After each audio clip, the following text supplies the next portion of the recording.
ارتقاء کی منزلیں طے کر لی، مینس اسٹارٹ ہو گئی، یعنی ارتقاء شروعات ہو گئی۔ ان میں جدید ہند آریائی زبانوں میں ایک زبان جو بعد میں مختلف نام تبدیل کر کے اردو کہلایا، مطلب ایک زبان جو جدید ہند آریائی زبانیں تھیں، ان میں سے ایک ایسی زبان بھی تھی جنہوں نے الگ الگ شیپ، الگ الگ نام لیا، مگر بعد میں کیا کہلانے لگا، اردو کے نام سے مشہور ہوئے۔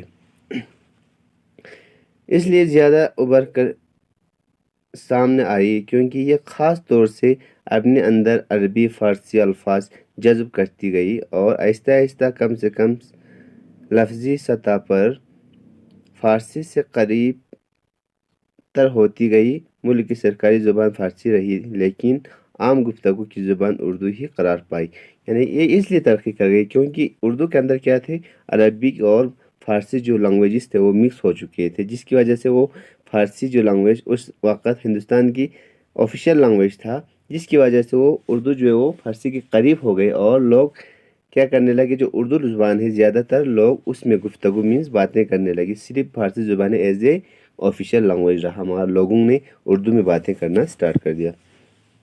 پھر مسلمان جہاں بھی گئے اردو ان کے ساتھ وہاں چلی گئی اور فارسی کے ساتھ ساتھ وہاں کی مقامی خصوصیات کو بھی اپنے اندر جذب کرتی گئی۔ اس کے بعد جہاں مسلمان گئے وہاں ان کے ساتھ کیا گئے، جو اردو لینگویج تھا وہ بھی چلی گئی اور جس مقام پہ جس علاقے میں گئے وہاں اپنی خصوصیات اور اپنے اندر جو جذبات کو کیا کر ایکسیپٹ کرتے، یعنی اس کو اڈاپٹ کرتے گئے۔ فارسی اور مقامی خصوصیات کی اسی آنکھ مچولی کے سبب ماہرین نے اس کی جائے پیدائش سے متعلق مختلف اور متضاد نظریے پیش کیے، یعنی فارسی اور مقامی خصوصیات مینس جہاں جس مقام پہ جس علاقے میں جاتے تھے اس میں امپیکٹ ہونے کی وجہ اور فارسی اس میں مکس ہونے کی وجہ سے کیا کہ جو لوگ تھے وہاں ماہر تھے، جو ماہرین ہوتے تھے، جو لینگویج کے جو ماہرین ہیں، انہوں نے اردو کے متعلق اپنا مختلف نظریہ دیا ہوا ہے اور متضاد کا مطلب مینس ضد، یعنی ایک دوسرے سے اپوز کر کے خلاف، کوئی کہتے ہیں پنجاب، کوئی کہتے ہیں سندھ، کوئی کہتے ہیں دہلی، تو الگ الگ لوگوں کا الگ الگ رائے ہے اس ہندی یا اردو لینگویج کے بارے میں، جائے پیدائش میں اس کی جگہ کے بارے میں جہاں سے یہ سٹارٹ ہوئی۔ کوئی یہ کہتا ہے کہ اردو دکن میں پیدا ہوئی، کسی کا دعویٰ ہے کہ اردو سندھ میں پیدا ہوئی ہے، کسی کا نظریہ ہے کہ اردو کی جائے پیدائش دہلی ہے، تو کوئی کہتا ہے کہ اردو کا تعلق سرزمین پنجاب سے، یعنی کوئی کہتا ہے اردو دکن سے ہے، کوئی کہتا ہے سندھ سے، کوئی کہتا ہے دہلی سے، کوئی کہتا ہے پنجاب سے۔ دراصل اردو زبان ایک مرکب تہذیب کی پیداوار ہے۔ تہذیب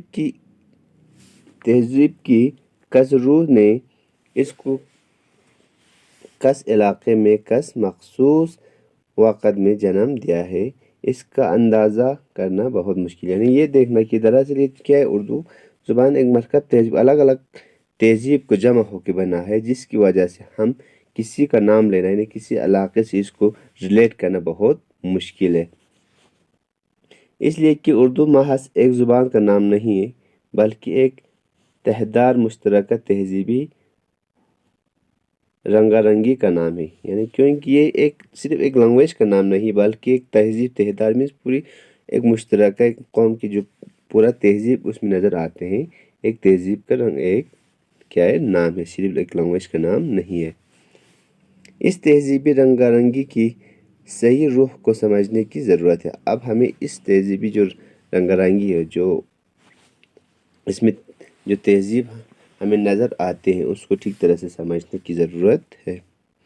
اردو کی جائے پیدائش کے سلسلے میں مندرجہ بالا نظروں میں آج کل جو نظریہ زیادہ عام اور قابل قبول ہے وہ یہ ہے کہ اردو دہلی اور اس کے گرد و نواح میں پیدا ہوئے۔ جو الگ الگ ہم نے پہلے پڑھا کہ کوئی کہتے پنجاب، سندھ، تو ان سب نظریات میں جو ہم نے آگے پڑھا ہوا ہے، تو ان میں سے جو آج کل مقبول ہے، یہ جو عام لوگ اس کو مانتے ہیں، جب زیادہ پاپولر ہے، وہ کیا ہے کہ اردو دہلی اور اس کے گرد نواح میں پیدا ہوئی۔ یہ کہتے ہیں کہ لوگ اردو دہلی اور جو آس پاس کے علاقے ہیں ان میں وہاں سے بنی ہوئی ہے، ان علاقوں سے بنا ہے۔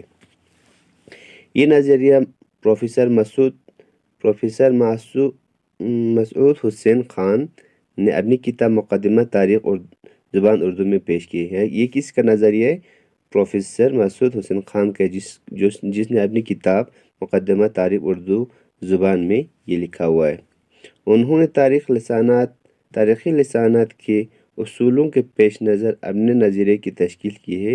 ان کے خیال میں مسلمان جب پنجاب سے دہلی میں داخل ہوئے تو اس وقت دہلی اور اس کے گرد و نواح میں 3 بولیاں بولی جاتی تھی۔ وہ یہ کہتے ہیں کہ جب مسلمان پنجاب سے ہو کے جب دلی آئے تو وہاں دلی اور دلی کے جو علاقے تھے آس پاس کے، وہاں پہ 3 بولیاں آلریڈی بولی جاتی تھی۔ مغرب میں ہریانوی، کیا مغرب میں کیا بولی جاتی تھی؟ ہریانوی لینگویج۔ اسی طرح شمال میں کھڑی بولی اور مغرب میں اور جنوب میں برج بھاشا بولی جاتی تھی۔ کیا ہوتے تھے؟ مغرب میں ہریانوی، شمال مشرق میں کھڑی بولی اور جنوب میں برج بھاشا آلریڈی بولی جاتی تھی۔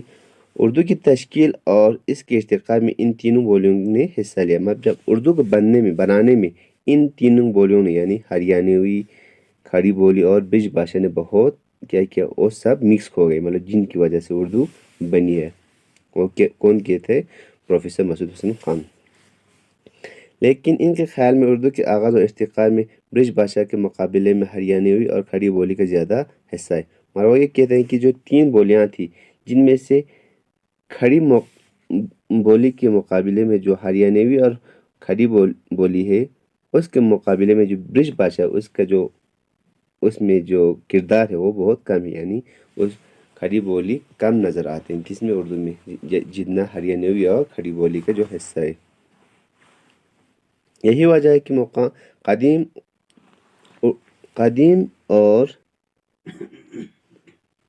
قدیم اور دکنی اردو پر کھڑی بولی کے ساتھ ساتھ ہریانوی کے نمایاں اثرات دیکھے جا سکتے ہیں۔ یہی وجہ ہے کہ کیونکہ جو قدیم پرانی اور جو دکنی اردو ہے اس پر کھڑی بولی کی کیا ہوتا ہے، جو ہمیں ساتھ جو ہریانوی بولی ہے ان دونوں کا اثرات دیکھنے کو ملتے ہیں۔